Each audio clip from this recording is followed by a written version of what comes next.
Información y noticias, Último Momento Venezuela, Facebook, Instagram, Telegram, Twitter, YouTube, @Último Momento BE. Un aplauso para Enrique Salas Romer, por favor. Bienvenido, bienvenido. Usted, mirando atrás, aquella elección del año 98, ¿cree que habría sido posible, evitable, el triunfo de Chávez? ¿Habría sido posible ganarle a Chávez? ¿Cometió usted algún error que permitió el triunfo de Chávez o estaba escrito en el destino? Errores cometemos todos, pero ya 30 días antes, tenemos varias encuestas, yo venía de atrás y había pasado adelante por 1 o 2 puntos. Y se produjo algo que fue manipulado con mucha habilidad, yo creo que una emboscada en la cual se fingió que quien estaba compitiendo con Chávez era otro y no yo, con base a que el candidato de un partido había obtenido, su partido, 7 gobernaciones y la alianza de Chávez había obtenido 7 gobernaciones. Como yo era candidato independiente, solo contaba con una gobernación que la ejercía a mi hijo, que había sido electo para sucederme.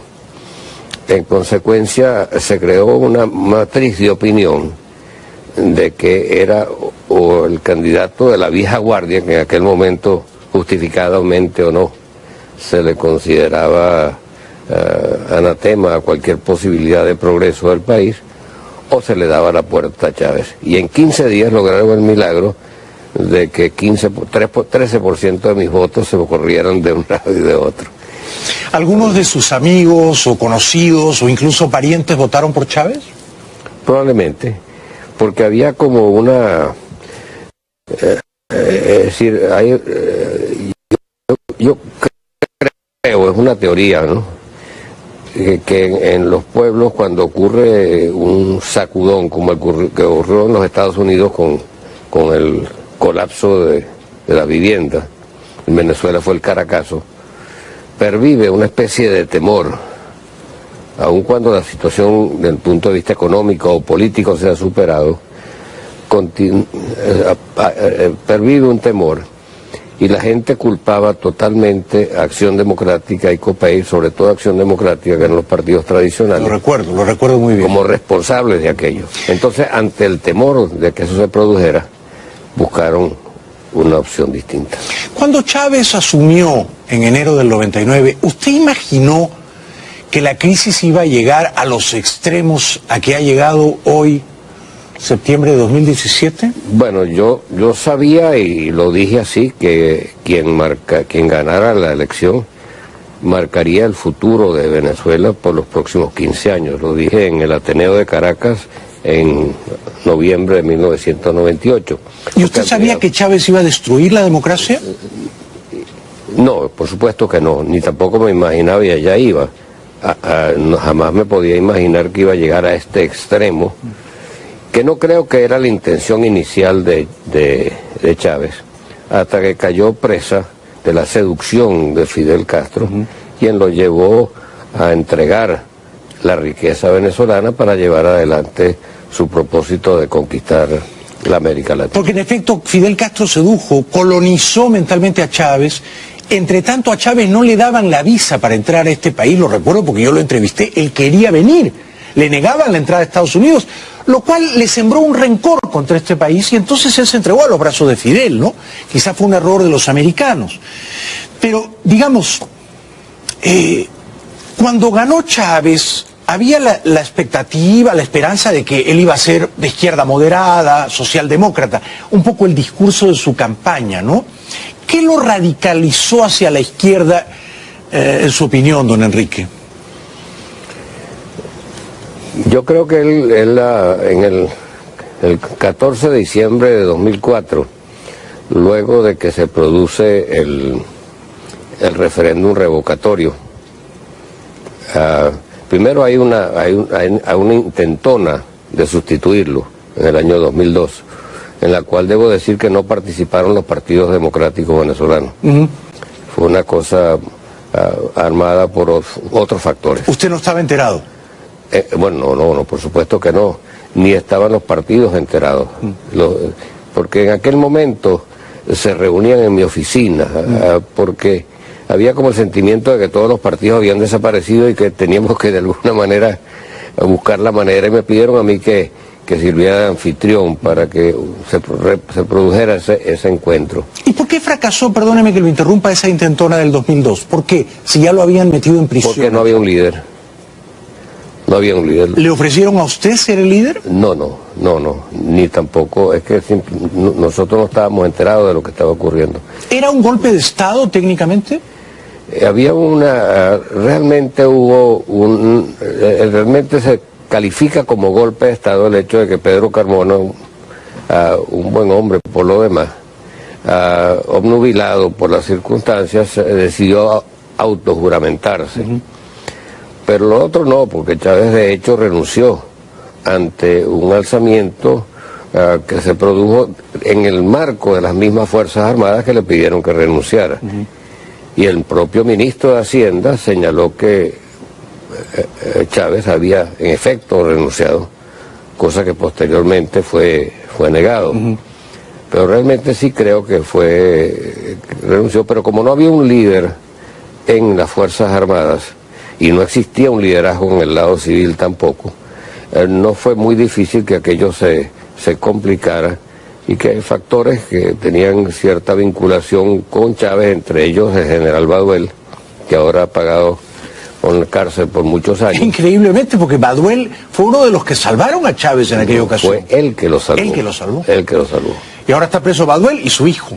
También. Ambos. Sí. Pero usted decía que a fines de 2004, después de aquel referéndum revocatorio, Chávez se radicaliza más a la izquierda. No es a la izquierda, sino que él llega a un acuerdo con Fidel y se firman dos acuerdos el 14 de diciembre de ese año. Uno, para que Venezuela asista a Cuba entregándole petróleo a cambio de unos 30.000 médicos y figuras de distintos niveles que colaborarían con la conducción del país. Y al mismo tiempo se llegó al entendimiento, ya firmado ese mismo día, de crear el ALBA, la Alianza Bolivariana para los Pueblos de América. Lo que la gente no se dio cuenta en aquel momento fue que esa alianza, que se iba a ir nutriendo con Ecuador, con Bolivia y con muchos países de Centroamérica, es que simultáneamente, y esto quizás a pocos lo conocen, fue incluida Siria e Irán como países observadores miembros del ALBA. Esto no lo tenía yo en el radar. Y hay algo más. En 2001, en la Universidad de Teherán, capital de Irán, Fidel Castro llamó a los iraníes a unirse para destruir al imperio norteamericano. Si nos unimos, lograremos Estados Unidos. Entonces el hecho de que los elementos más radicales del mundo árabe querían acercarse al continente americano, Fidel había perdido el apoyo de la Unión Soviética y surge la figura de Chávez, generó esa alianza que se concretaría en lo que hoy conocemos como la bomba de tiempo en que se ha convertido Venezuela. O sea, Chávez fue un gran negocio para Fidel Castro, ¿no? Utilizó toda la riqueza, claro, no solamente para conquistar América, sino para corromper la sociedad venezolana y corromper a muchísimos factores externos también. ¿Usted conoció personalmente a Chávez? Una vez. ¿En qué circunstancias? Era la convención de la radiodifusión en Barquisimeto. ¿Eran ya ambos candidatos? Sí, éramos precandidatos, pues no oficialmente no había una campaña. Y Chávez tenía una personalidad que conquistaba a cualquiera. Sí. Él se acercó a mí, estaba de un lado del podio, yo estaba completamente del otro lado, estábamos sentados, porque éramos como 10 candidatos. Él vino especialmente a felicitarme por la capacidad que quiero felicitarte por la capacidad de la policía de Carabobo. Sí. Casi me descubrieron y me contó un episodio y tal. Era un encantador de serpientes, Sí. ¿no? Un encantador de serpientes. ¿A Maduro lo ha conocido personalmente? No, personalmente no. ¿Qué opina de Maduro? Que es más inteligente de lo que se le atribuye y que es una persona que obedece estrictamente las órdenes de Raúl Castro, que es no quiero utilizar el nombre títere, pero es un procónsul de los intereses cubanos en Venezuela. O sea, que usted cree que los que decimos que Maduro es un tonto, un improvisado, un charlatán, nos equivocamos, que no es tan tonto como parece. Bueno, yo creo que no es tan tonto como parece, ¿no? ¿Por qué cree eso?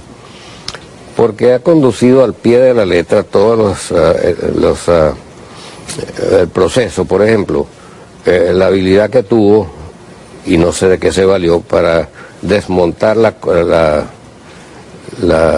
protesta de 2014, llevando a la Mesa de la Unidad al diálogo. Luego, ahora, cuando después de 120 días y el sacrificio de tantos jóvenes que brindaron su vida en defensa de la libertad, logra no solamente, y haberse logrado en el mundo entero reunir 7.600.000 votos, llamando al 350, desconociendo la convocatoria de la Asamblea Nacional, no solamente logra la elección de la Asamblea Nacional, sino que posteriormente esa misma Asamblea Nacional, o primero el Consejo Nacional Electoral, convoca elecciones regionales, la Asamblea Constituyente, ilegal e inconstitucional, adelanta las elecciones y la Mesa de la Unidad nuevamente lo acepta, con lo cual, independientemente del criterio que haya prevalecido allí, se termina de desmovilizar nuevamente la calle. En su opinión, ¿Maduro ha consolidado su poder después de estos meses turbulentos de protestas callejeras?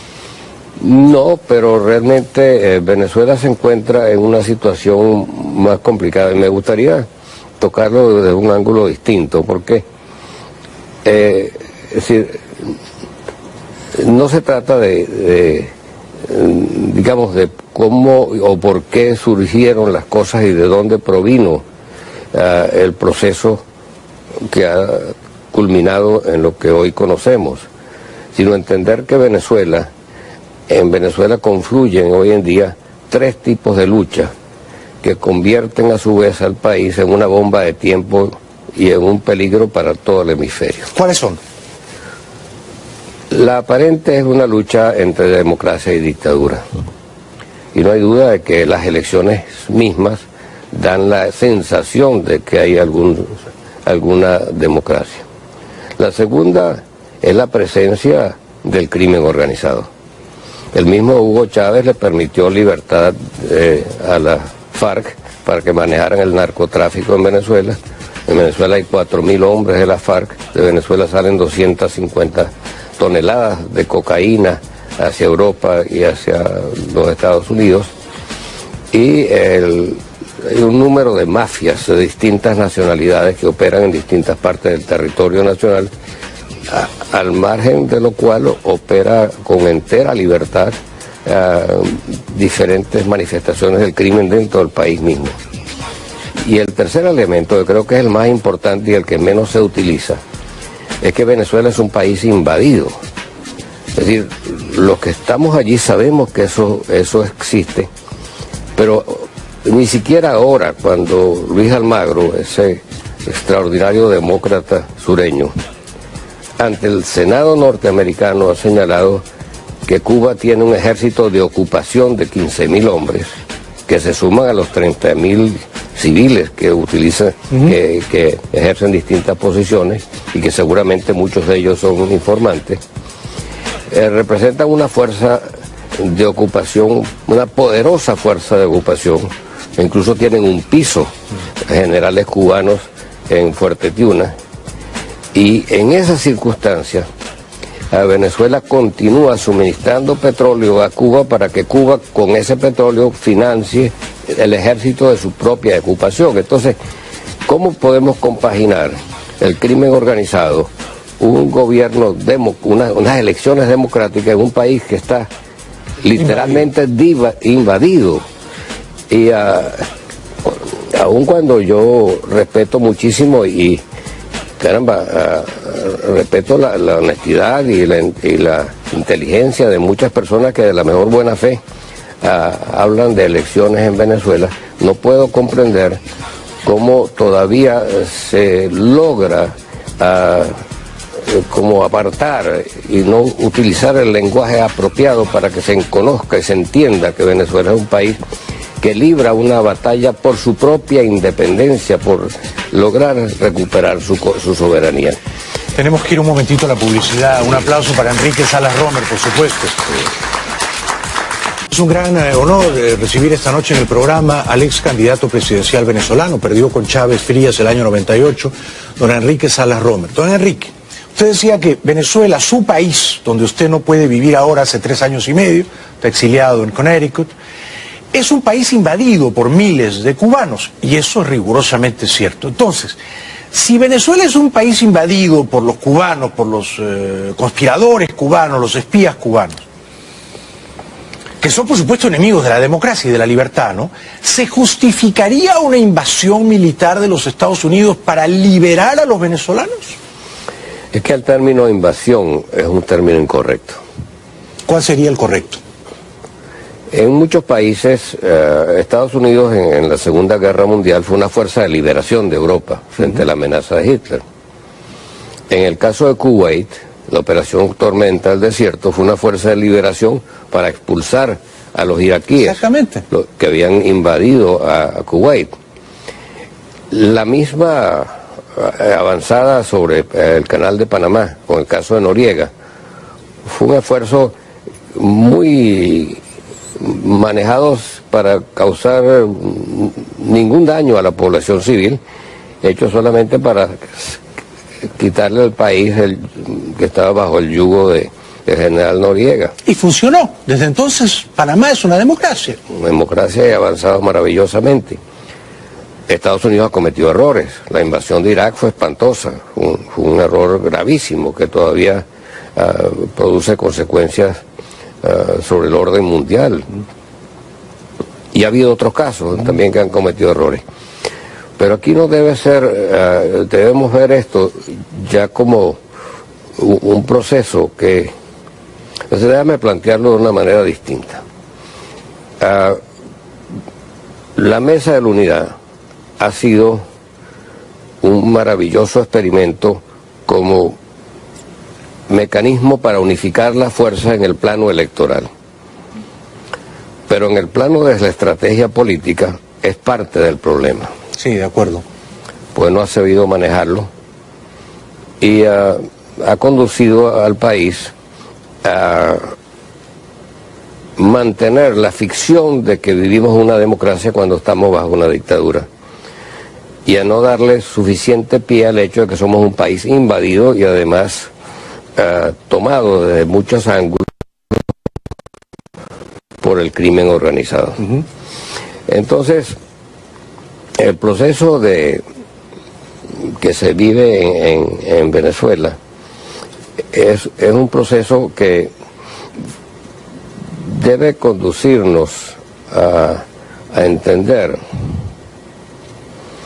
que el problema venezolano, al margen de lo que pueda plantear el gobierno o la Mesa de la Unidad, es un problema que ya se ha convertido en un problema que afecta a la seguridad del hemisferio, que más que un problema venezolano, que lo es y es gravísimo y tiene consecuencias humanitarias terribles, es un problema, es una bomba de tiempo para el hemisferio. Si Trump lo llamara por teléfono y le preguntara, con su conocimiento profundo del tema, señor Salas Romer, ¿usted me aconseja intervenir para liberar Venezuela, enviar tropas militares para liberar Venezuela? ¿Qué le diría a usted? Yo le diría que no lo haga como Estados Unidos. Yo creo que el continente tiene que de alguna manera configurarse una fuerza de liberación que contribuya a que los venezolanos, que bastante valor han demostrado, estos jóvenes en la calle, presentando sus escudos de cartón y de latón frente a una Guardia Nacional que salvajemente los ha atacado, a una protesta civil, una fuerza de liberación se justifica plenamente para que estas fuerzas autóctonas del país, de un país que ha sido a lo largo de la historia un faro luminoso de la libertad y de la independencia. Mira, Venezuela influyó siendo un paisito en el proceso de independencia de toda América. Seguro. El modelo democrático iniciado por Rómulo Betancourt, con la presidencia de Rómulo Betancourt en el 59, tuvo un efecto modelaje sobre todo Latinoamérica. Y ese país en este momento, que ha demostrado tanta fuerza sin tener ningún arma para defenderse frente a un gobierno cruel y despiadado, y frente al ataque de la Guardia Nacional, de la Policía Bolivariana y de factores extranjeros que están infiltrados y uniformados como venezolanos, requieren del apoyo como lo tuvimos en la época de la independencia con la Legión Británica. Necesitamos el apoyo de una fuerza internacional libertadora, no solamente para ayudarnos a llevar, no solamente para permitir llevar ayuda humanitaria a un pueblo que se está muriendo de hambre y de falta de servicio de salud, sino también para que vuelva a surgir la patria independiente, que ayer lo fue, la patria soberana y el país que respete los derechos humanos.